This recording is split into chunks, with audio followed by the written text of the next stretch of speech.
Chapter 8. But God remembered Noah and all the beasts and all the cattle that were with him in the ark. And God caused a wind to pass over the earth, and the water subsided.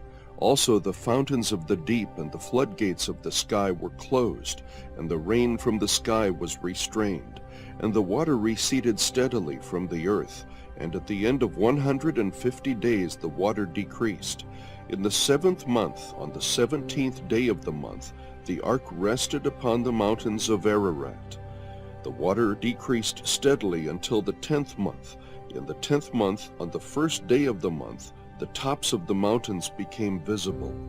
Then it came about at the end of 40 days that Noah opened the window of the ark which he had made, and he sent out a raven, and it flew here and there until the water was dried up from the earth.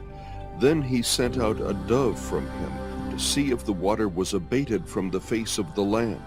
But the dove found no resting place for the sole of her foot, so she returned to him into the ark, for the water was on the surface of all the earth. Then he put out his hand and took her and brought her into the ark to himself. So he waited yet another 7 days, and again he sent out the dove from the ark. The dove came to him toward evening, and behold, in her beak was a freshly picked olive leaf. So Noah knew that the water was abated from the earth. Then he waited yet another 7 days, and sent out the dove, but she did not return to him again. Now it came about, in the 601st year, in the 1st month, on the 1st of the month, the water was dried up from the earth. Then Noah removed the covering of the ark, and looked, and behold, the surface of the ground was dried up. In the 2nd month, on the 27th day of the month, the earth was dry. Then God spoke to Noah, saying, Go out of the ark, you and your wife and your sons and your sons' wives with you.